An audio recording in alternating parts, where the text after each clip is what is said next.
Sarah Martinez stepped off the military transport bus at Fort Campbell, Kentucky, her standard-issue duffel bag slung over her shoulder. At barely 5 feet 2 inches tall and weighing no more than 110 pounds soaking wet, she looked more like a college freshman than someone who had just completed one of the most grueling basic training programs in the U.S. Army. The other soldiers barely glanced her way as they filed toward the barracks, but those who did couldn't hide their skeptical expressions. The summer heat pressed down on the base like a heavy blanket, and Sarah could feel sweat already forming on her forehead despite the early morning hour. She had dreamed of this moment for years, ever since watching her older brother deploy to Afghanistan when she was just 16. Now, at 22, she was finally here, ready to serve her country as a combat medic with the 101st Airborne Division.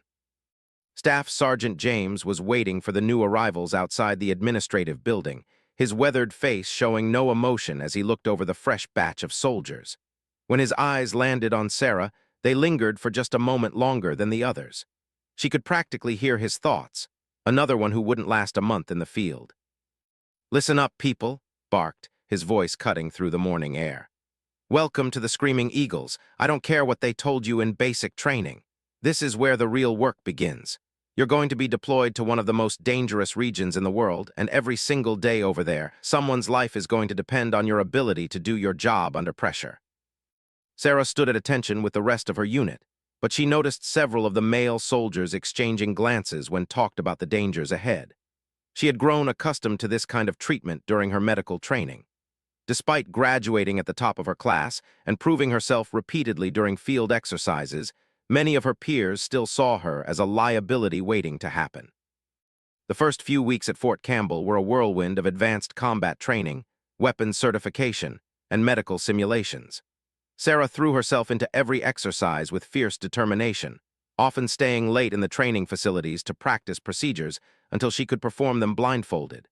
While other soldiers spent their evenings at the base cantina or playing video games in the barracks, Sarah studied medical journals and reviewed emergency protocols. Her squad leader, Corporal Mike, was a 10-year veteran who had served 3 previous deployments in Iraq and Afghanistan. He watched Sarah carefully during training exercises, noting how she moved with quiet efficiency and never complained about the physical demands of the job. Still, he couldn't shake his concerns about having such a small, inexperienced soldier as the unit's primary medic. "Martinez," called out after a particularly intense combat simulation, "you did good work out there, but I need to know you can handle yourself when things get real. In the field, you might have to carry a wounded soldier twice your size while under enemy fire. You sure you're up for that?" Sarah met his gaze steadily. "Corporal, I didn't come here to prove that I'm the strongest or the toughest soldier in the unit. I came here to save lives, and I'll do whatever it takes to make sure every one of our people comes home." Nodded slowly, impressed by her confidence but still harboring doubts. He had seen too many promising young soldiers crumble under the pressure of actual combat. The training simulations could prepare you for many things, but they couldn't replicate the pure terror and chaos of being in a real firefight. As the weeks passed, Sarah gradually earned the respect of some of her fellow soldiers through her medical expertise and unwavering dedication. Private First Class David, a machine gunner from Lowe's Angels, was the first to really accept her as part of the team after she successfully treated a severe training injury that could have ended his military career. "You know what, Martinez," said as they sat in the mess hall one evening. "When we first saw you step off that bus, most of us figured you'd wash out before we even deployed, but you're tougher than you look." Sarah smiled, stirring her coffee. "My grandmother always told me that people will underestimate you your whole life. The key is to use their low expectations to your advantage." The conversation was interrupted by an announcement over the base intercom system. All members of the 3rd Brigade Combat Team were to report to the main briefing hall immediately for a mission update. Sarah felt her stomach tighten as she and the others quickly finished their meals and hurried across the base. Colonel Hayes stood at the front of the packed auditorium, her expression grave as she waited for the soldiers to settle into their seats. Behind her, a large screen displayed a map of Afghanistan with several red zones marked across the mountainous terrain. "Ladies and," Hayes began, her voice carrying clearly through the hall, "your deployment date has been moved up. Intelligence reports indicate increased Taliban activity in the province, and several forward operating bases are requesting immediate medical and combat support. You'll be wheels up in 72 hours. A murmur ran through the assembled soldiers as they processed this information. Sarah felt her heart rate increase, but she forced herself to remain calm and focused. This was what she had trained for, what she had dreamed about during all those long hours studying emergency medicine and combat procedures. After the briefing, the soldiers filed out of the auditorium in small groups, their conversations subdued but intense. Sarah found herself walking alongside Sergeant First Class Maria Santos, a logistics specialist who had become something of a mentor during their time at Fort Campbell. "You nervous, Martinez?" Santos asked as they headed back toward the barracks. "Terrified," Sarah admitted, "but also ready. I know that probably sounds crazy." Santos laughed. "Not at all. That's exactly how I felt before my first deployment. The fear keeps you sharp, keeps you from getting overconfident, but don't let it paralyze you when the time comes to act." That night, Sarah lay in her narrow bunk staring at the ceiling while her bunkmate snored softly in the bed across from her. Tomorrow would bring a flurry of final preparations, equipment checks, medical supply inventories, and last-minute briefings on their specific mission parameters. In just 3 days, she would be halfway around the world in one of the most dangerous regions on Earth. She thought about her family back in Texas. Her parents had been supportive but worried when she announced her decision to join the Army. Her mother had cried during their last phone call, begging her to be careful and promising to light candles for her safety every day she was deployed.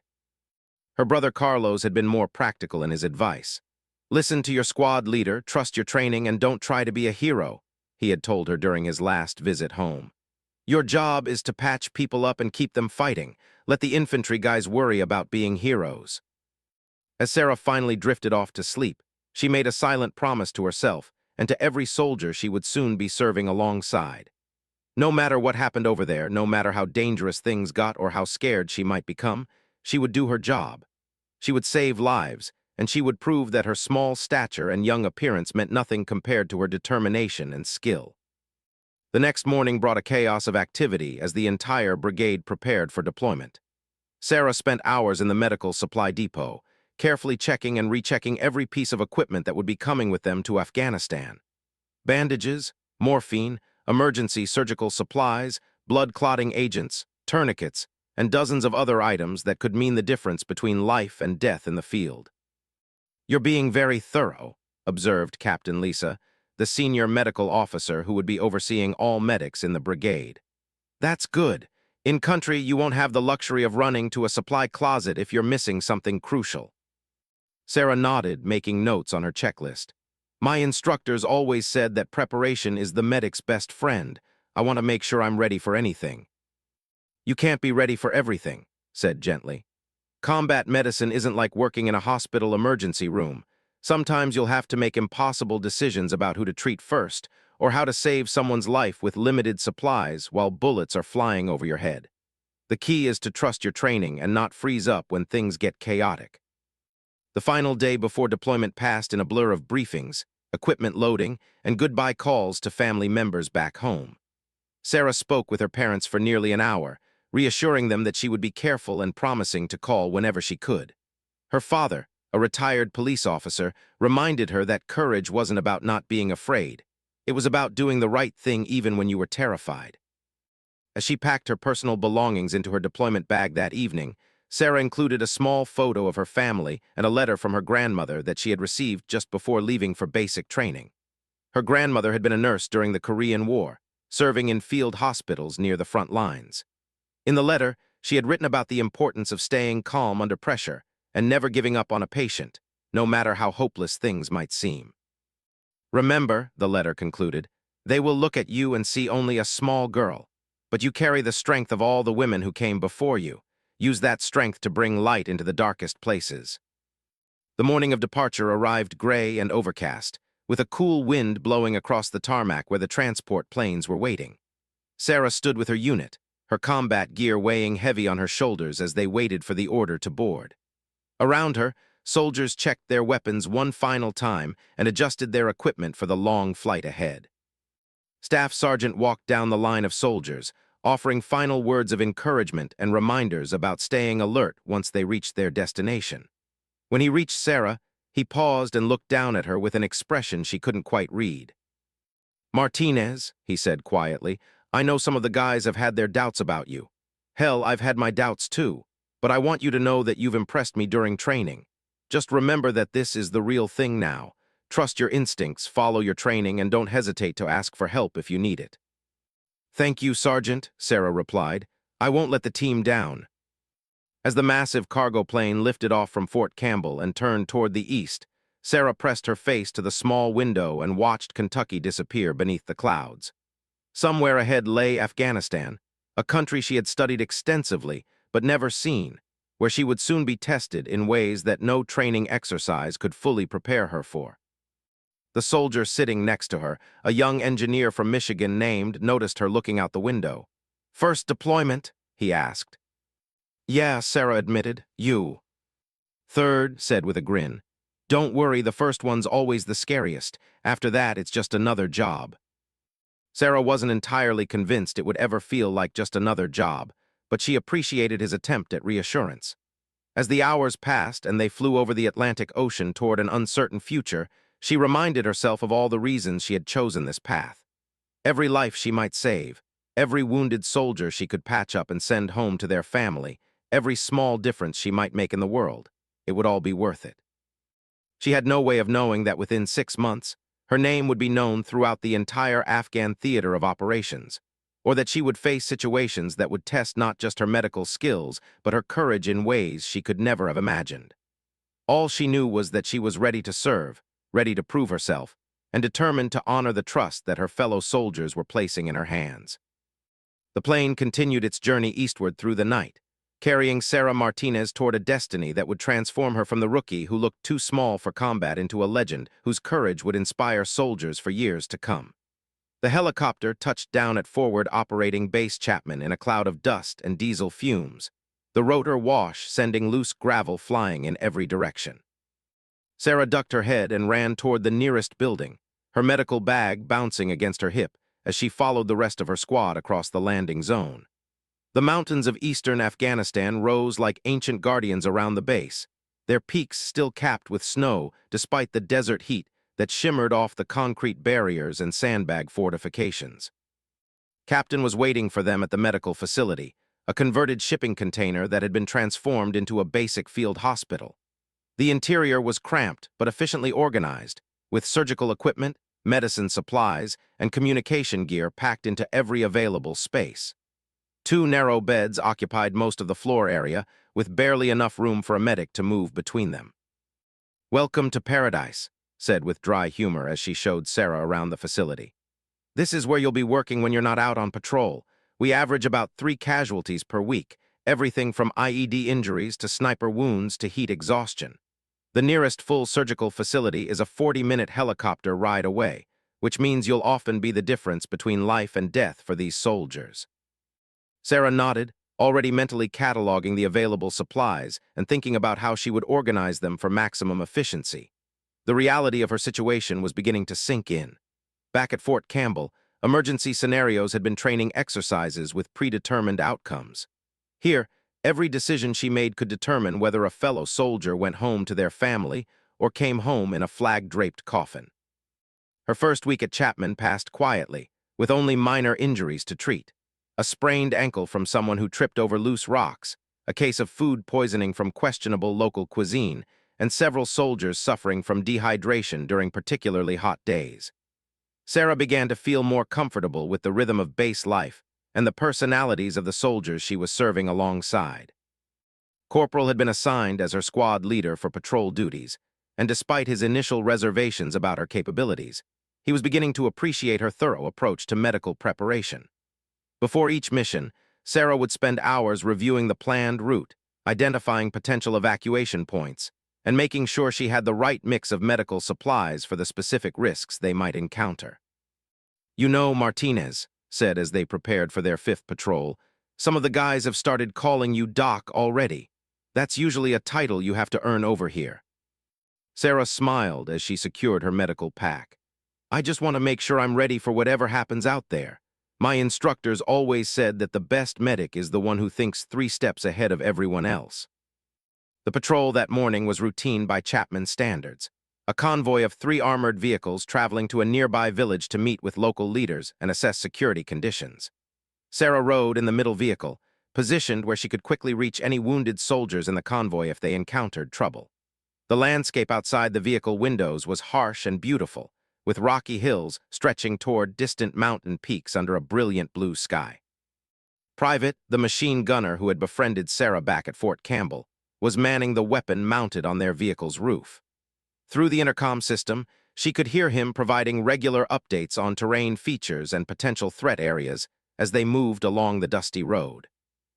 "Movement on the ridge line, 2 o'clock, reported as they rounded a bend in the road. "Looks like maybe 3 or 4 individuals, too far away to determine intent." Keyed his radio to alert the other vehicles, while Sarah instinctively checked her medical supplies one more time. Something about the situation felt different, though she couldn't put her finger on exactly what was making her nervous. Maybe it was the unusual quiet from the local population, or the way the landscape seemed to press in around them as they entered a narrow valley between 2 hills. The explosion came without warning, a tremendous blast that lifted the rear of their vehicle off the ground and sent it sliding sideways across the road. Sarah was thrown against the interior wall, her ears ringing from the concussion as smoke and dust filled the passenger compartment. Through the chaos, she could hear shouting orders and calling out target locations for the other vehicles. Training took over before conscious thought could process what had happened. Sarah grabbed her medical bag and checked herself for injuries, finding only minor cuts and bruises despite the violence of the blast. The vehicle's armor had held, but she could smell burning fuel and knew they needed to evacuate quickly before secondary explosions or enemy follow-up attacks made their situation even worse. "Hit," yelled from the front of the vehicle. "Martinez, get up here." Sarah scrambled forward, climbing over twisted metal and scattered equipment to reach the vehicle's gun position. Had been thrown partially outside the roof hatch by the explosion, and she could see immediately that he had suffered serious injuries to his left leg and abdomen. Blood was soaking through his uniform, and his face was pale with shock. "Talk to me," Sarah said as she began cutting away his clothing to assess the wounds. "How are you feeling?" "Like I got hit by a truck," gasped, trying to force a smile despite his obvious pain. "Is it bad, Doc?" Sarah's hands moved quickly and efficiently, applying pressure bandages to control the bleeding while she evaluated the extent of his injuries. The leg wound was serious but manageable. The abdominal injury was more concerning and would require immediate evacuation to a surgical facility. Around them, she could hear the sound of gunfire as the other vehicles engaged enemy positions in the surrounding hills. "You're going to be fine," she told firmly, injecting him with morphine to manage his pain. "But we need to get you out of here and to a real hospital. Just stay with me and keep talking." Working in the cramped confines of the damaged vehicle while under enemy fire was unlike anything Sarah had experienced during training. Her hands remained steady as she started an IV line and administered blood-clotting agents, but she could feel her heart racing as bullets struck the vehicle's armor with sharp metallic impacts. Was coordinating with the other vehicles to establish a secure landing zone for medical evacuation while also directing return fire against the enemy positions. The controlled chaos of combat was overwhelming, but Sarah found that her training allowed her to focus completely on her patient despite the danger surrounding them. "Medevac is inbound, ETA 8 minutes, reported. Martinez, how's our boy doing?" "Stable but critical," Sarah replied, monitoring vital signs and adjusting his IV fluids. "He's lost a lot of blood, but the bleeding is controlled. We just need to get him to surgery as soon as possible." The next 8 minutes felt like hours as Sarah worked to keep conscious and stable while the firefight continued around them. She found herself talking to him constantly, asking about his family back in Los Angeles, his plans after the military, anything to keep him focused and alert. When the medical helicopter finally touched down in a swirling cloud of dust and rotor wash, Sarah helped load onto a stretcher and accompanied him to the aircraft. As the helicopter lifted off toward the surgical facility, she squeezed his hand and promised that she would check on him as soon as she could. The return journey to Chapman was somber, with everyone processing what had just happened and how close they had come to losing a friend. Sarah sat quietly in the back of the replacement vehicle, mentally reviewing every decision she had made during the crisis and thinking about what she could have done differently. "You did good work back there, Doc," said as they reached the base. "Owes his life to your quick thinking and steady hands." Word of the incident spread quickly around Chapman, and Sarah found that her status among the soldiers had changed dramatically. Where before she had been viewed with polite skepticism, now she was treated with genuine respect and acceptance. Soldiers began seeking her out for minor medical issues they might have previously ignored, trusting her expertise and judgment. Captain called her into the medical facility that evening for a debriefing session. "I heard about what happened today," said. "Gave me a full report on your performance under fire. I'm recommending you for a combat medical badge, and I want you to know that you've already proven yourself as a field medic." Sarah felt a surge of pride at the recognition, but her thoughts were still with and his recovery. "Have you heard anything about his condition, Captain?" "He made it through surgery and he's stable," replied. "The doctors say he'll make a full recovery, though he'll be heading home for extensive rehabilitation. He asked me to tell you that he'll never forget what you did for him out there." As the weeks passed, Sarah continued to prove herself during increasingly dangerous missions. The Taliban activity in their sector was intensifying, with more frequent and sophisticated attacks on coalition forces. Each patrol brought new challenges and new opportunities for her to demonstrate her skill under pressure. During a night raid on a suspected weapons cache, she treated 3 soldiers wounded by a booby trap explosion, working by the light of infrared strobes while enemy fighters attempted to surround their position. On another occasion, she rappelled from a helicopter into hostile territory to evacuate a wounded soldier who had been separated from his unit during an ambush.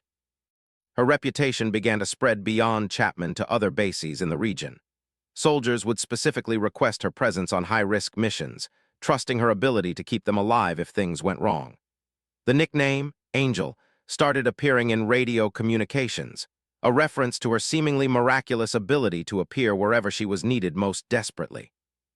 But it was during a particularly intense 3-day operation that Sarah truly earned her place in military legend.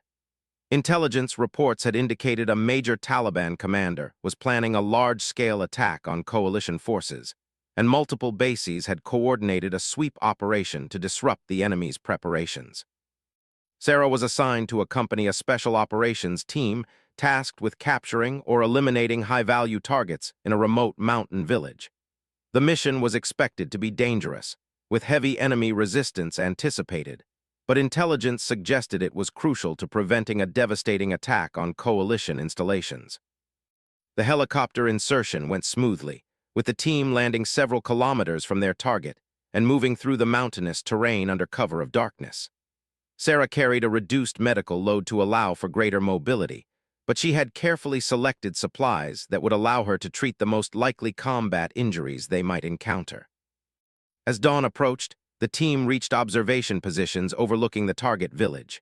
Through her binoculars, Sarah could see several buildings that matched their intelligence photos, along with armed guards patrolling the perimeter. Everything seemed to match their briefing information, but something felt wrong about the situation. "Too quiet," muttered Sergeant First Class, the team leader who had coincidentally been assigned to this unit after his rotation at Fort Campbell. "Where are all the civilians? This place should have families, kids playing in the streets." Before anyone could respond to his observation, the hillside around them erupted in enemy fire. Muzzle flashes sparked from concealed positions in the rocks above and below their location, and the distinctive crack of AK-47 rounds filled the air. The team had walked into a carefully prepared ambush, with enemy fighters positioned to attack from multiple directions simultaneously. "Contact! Contact!" shouted into his radio as the team scrambled for cover behind a low stone wall. "We're taking heavy fire from all sides. Request immediate air support and quick reaction force." Sarah pressed herself against the wall as bullets chipped away at the stone above her head. This was far beyond anything she had experienced before, with enemy fire so intense that movement of any kind seemed impossible. She could hear one of the soldiers calling for a medic somewhere to her left, but reaching him would mean exposing herself to certain death from the crossfire. "Martinez," called out, "Johnson's hit bad, can you get to him?" Sarah looked across the 15 meters of open ground that separated her from the wounded soldier. Enemy fire was so concentrated that she could see dust clouds where bullets were striking the earth. Getting to Johnson seemed like suicide, but she could hear him calling weakly for help, and she knew he would die without immediate medical attention. Without allowing herself to think about the odds of survival, Sarah grabbed her medical bag and sprinted across the exposed ground toward Johnson's position. Bullets whined past her ears and sparked off rocks around her feet, but somehow she reached the wounded soldier without being hit. Johnson had taken a round through his chest, and pink foam at the corners of his mouth indicated that his lung had been punctured. Sarah immediately began treating him for a sucking chest wound, sealing the hole with an emergency patch while simultaneously starting an IV line to combat shock. "Stay with me, Johnson," she said firmly, working with practiced efficiency despite the chaos around them. "You're going to be fine, but I need you to focus on breathing slowly and evenly." The position they occupied offered minimal cover from enemy fire, and Sarah knew they couldn't remain there for long. Was attempting to coordinate air support while the rest of the team returned fire, but the enemy had clear advantages in both position and numbers. "Doc," shouted over the gunfire, "we need to move. Air support is 5 minutes out, but we can't wait here." Sarah looked at Johnson, evaluating his condition and the risk of moving him. The chest wound was stabilized for the moment, but transporting him across rough terrain could cause internal bleeding or other complications. On the other hand, staying in their current position would certainly result in death for all of them. "Give me 30 seconds to secure his chest tube," she called back, working quickly to ensure that Johnson's breathing wouldn't be compromised during movement. "Then we can move him." What happened next would be talked about in military circles for years to come. As Sarah worked to prepare Johnson for evacuation, she noticed additional enemy movement in the rocks above their position. A team of Taliban fighters was working their way around the hillside, clearly intending to attack the American soldiers from behind while they were pinned down by the frontal assault. She yelled, pointing toward the flanking movement, "Enemy fighters 2 o'clock high." The warning came just in time for the team to adjust their defensive positions, but it also drew concentrated enemy fire towards Sarah and Johnson's location. She threw her body over the wounded soldier as bullets struck the ground around them, feeling the sharp sting of rock fragments against her arms and face. In that moment, with enemy fire intensifying and her patient's life hanging in the balance, Sarah Martinez made a decision that would define the rest of her military career. Instead of waiting for the situation to improve, she decided to take action that would give her team the advantage they needed to survive. Sarah reached for the smoke grenade attached to Johnson's equipment vest, pulling the pin and hurling it toward the enemy positions that were preventing their escape. As thick white smoke began to obscure the battlefield, she grabbed Johnson under his arms and began dragging him toward better cover, her small frame straining against his weight, but her determination unwavering. "Covering fire! Covering fire!" shouted, and the rest of the team laid down suppressing fire as Sarah moved Johnson to a more protected position behind a larger boulder. The smoke provided temporary concealment, but she knew it would only last a few minutes before the enemy adjusted their tactics. Once Johnson was secure, Sarah did something that would later be described as either incredibly brave or completely insane. She grabbed her medical bag and sprinted back into the smoke-covered killing zone, moving from one wounded soldier to another under intense enemy fire. Private Martinez had been hit in the leg, and Corporal Stevens was bleeding from shrapnel wounds to his arm and shoulder. Working with lightning speed, Sarah applied tourniquets, pressure bandages, and pain medication to keep the wounded soldiers stable and mobile.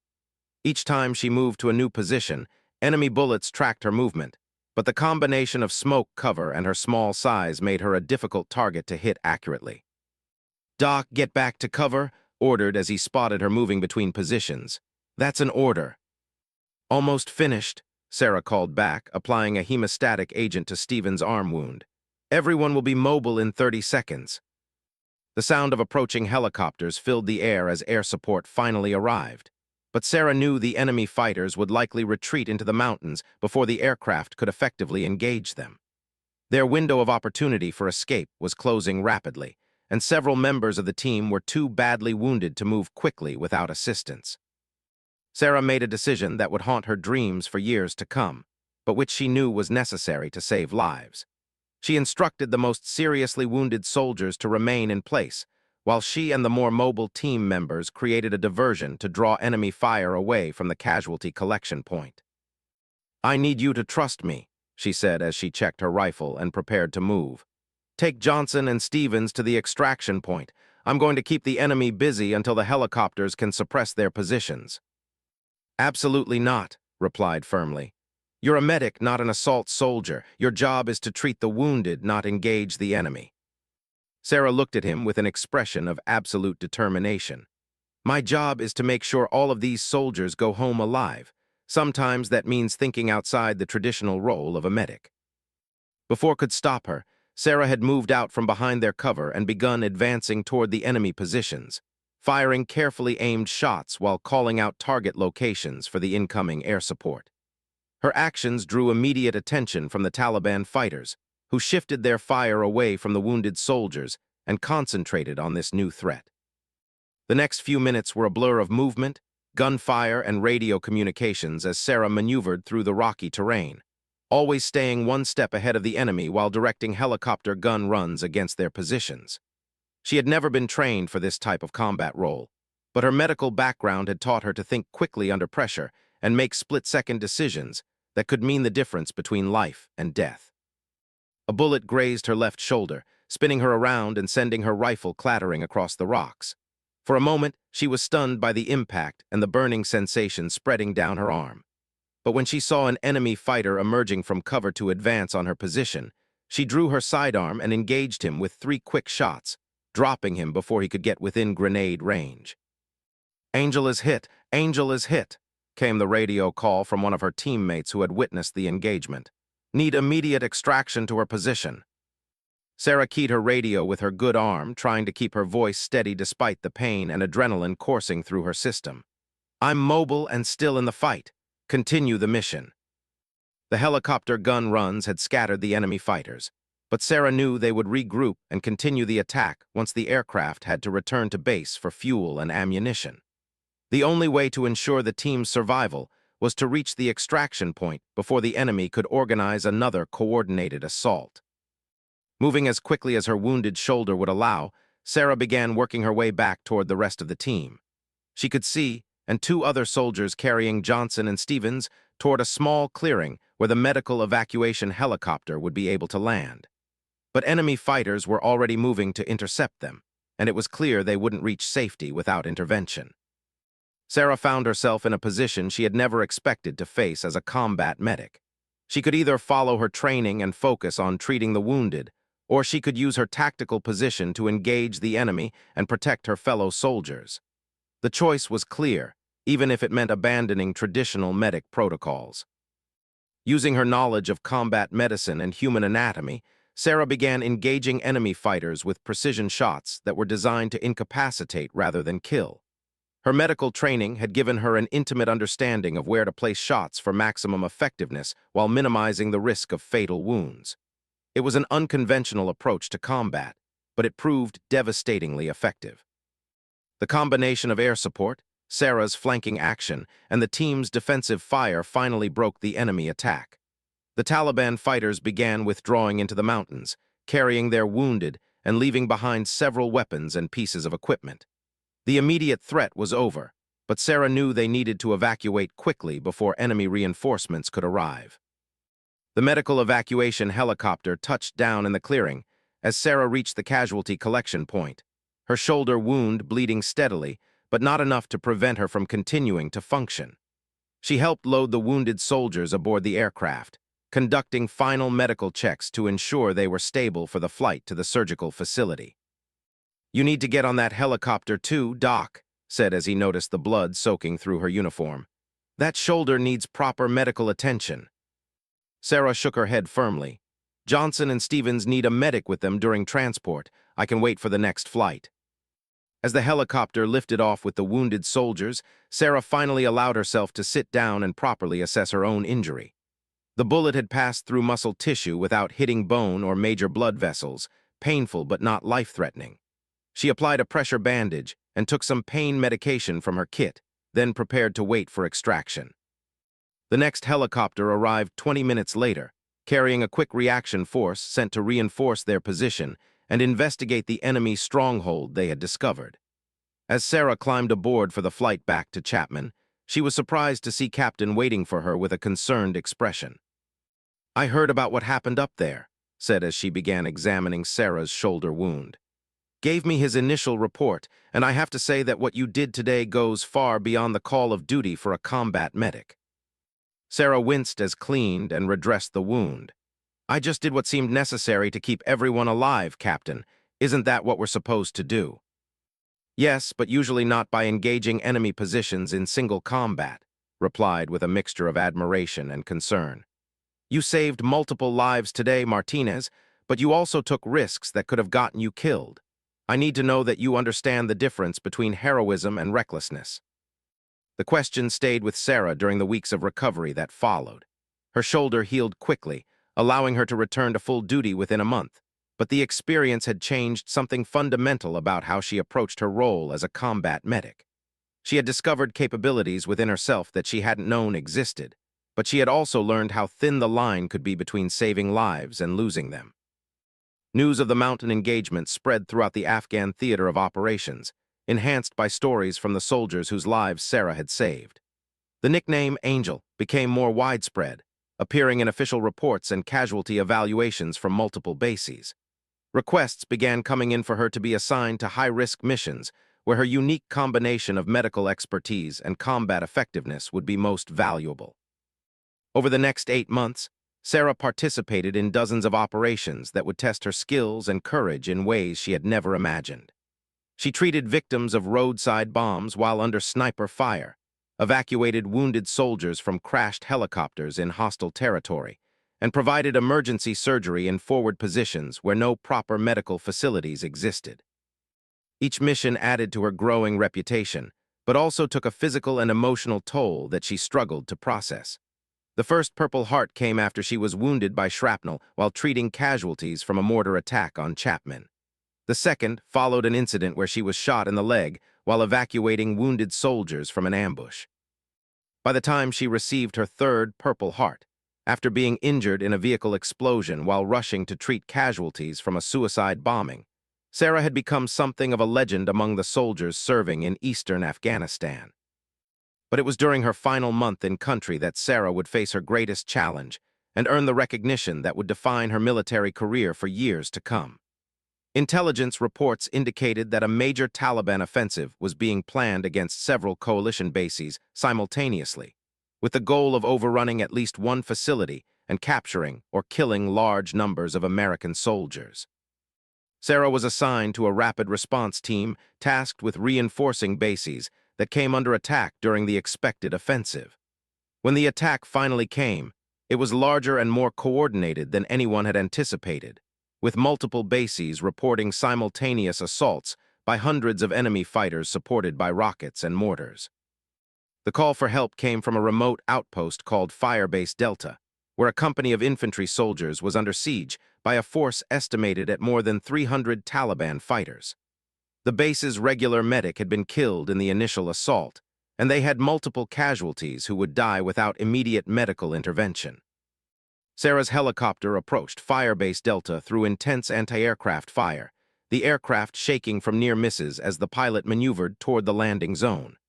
Through the windows, she could see the base surrounded by enemy positions, with explosions and gunfire lighting up the pre-dawn darkness like a deadly fireworks display. "This is as close as I can get," the pilot shouted over the intercom as he brought the helicopter into a hover about 50 meters from the base perimeter. "You'll have to fast rope down." Sarah grabbed her medical pack and prepared to slide down the rope into one of the most dangerous situations she had ever faced. Firebase Delta was under attack from all sides, with enemy fighters advancing on the perimeter while mortars and rockets exploded within the base itself. The soldiers inside were fighting for their lives, and many of them were wounded and needed immediate medical attention. As her feet touched the ground inside the base, Sarah could see immediately that the situation was desperate. Bodies lay scattered around the compound, some moving weakly and calling for help, others ominously still. The surviving soldiers were manning defensive positions around the perimeter, but their numbers were clearly insufficient to hold off the massive enemy assault much longer. "Thank God you're here, Doc," called out Lieutenant, the base commander who was coordinating the defense from a command post. "We've got at least 15 casualties, some critical. Our radio operator is down, and we can't call for air support or reinforcement." Sarah quickly assessed the tactical situation while moving toward the nearest wounded soldier. The base was surrounded and cut off, with no possibility of evacuation until the enemy attack could be broken. Her job was to keep as many soldiers alive as possible until help could arrive, but she had no idea when or if that help would come.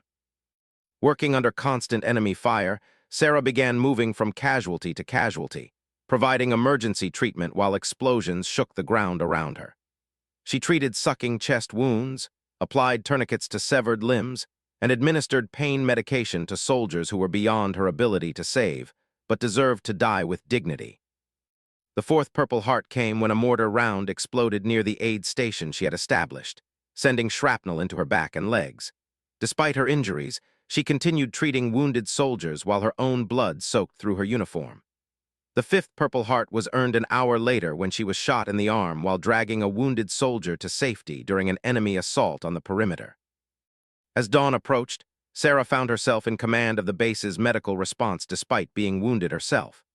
The original base commander had been killed during the night, and she was the senior non-commissioned officer still capable of making tactical decisions. With enemy fighters pressing against the perimeter from all sides, she made the difficult choice to organize the walking wounded into a final defensive line while continuing to treat the most seriously injured soldiers. The situation seemed hopeless when the sound of approaching helicopters finally reached the embattled base. Air support had arrived, followed by a quick reaction force that had fought its way through enemy positions to reach Firebase Delta. As attack helicopters began engaging Taliban positions around the perimeter, Sarah helped coordinate the evacuation of wounded soldiers while continuing to provide emergency medical treatment. When the last casualty had been loaded onto the medical evacuation helicopters, Sarah finally allowed herself to be treated for her own wounds. She had been shot twice and hit by shrapnel multiple times during the night-long battle, but had refused medical evacuation until all other casualties had been treated and evacuated. "How many?" she asked Captain as they flew toward the surgical facility at Air Base. "How many what?" replied, not understanding the question. "How many did we save?" Sarah asked, her voice barely audible over the helicopter engines. Checked her casualty list. 18 soldiers evacuated alive from Firebase Delta. Medics say that at least 15 of them will make full recoveries thanks to the treatment you provided under fire. Sarah closed her eyes and leaned back against the helicopter's bulkhead, finally allowing exhaustion and pain to overwhelm her. She had spent an entire night fighting not just for her own survival, but for the lives of soldiers who depended on her medical expertise and unwavering dedication to her duty. The military awards and commendations that followed were impressive. 5 Purple Hearts, a Silver Star for gallantry in action, and a combat medical badge with multiple attachments recognizing her extraordinary service under fire. But for Sarah, the real reward was simpler and more profound. The knowledge that 18 soldiers had gone home to their families because she had been there when they needed her most. Years later, when she was asked to speak at military medical training facilities about her experiences in Afghanistan, Sarah would always emphasize the same key points. Courage wasn't about not being afraid. It was about doing the right thing even when you were terrified. Medical training was crucial, but it meant nothing without the determination to use that knowledge under the worst possible circumstances. And most importantly, the title medic didn't limit you to a specific role on the battlefield. It meant you were responsible for preserving life by whatever means necessary. Sarah Martinez had looked like a rookie when she first arrived at Fort Campbell, small and young and seemingly unprepared for the realities of combat. But by the time she completed her deployment and returned home to Texas, she had proven that appearances could be deceiving, and that true strength came not from physical size or intimidating presence, but from an unshakable commitment to serving others regardless of the personal cost. The young woman who had once been dismissed as too small for combat had become a symbol of everything that made the American military exceptional: technical expertise, moral courage, and an unwavering dedication to the principle that no soldier should ever be left behind.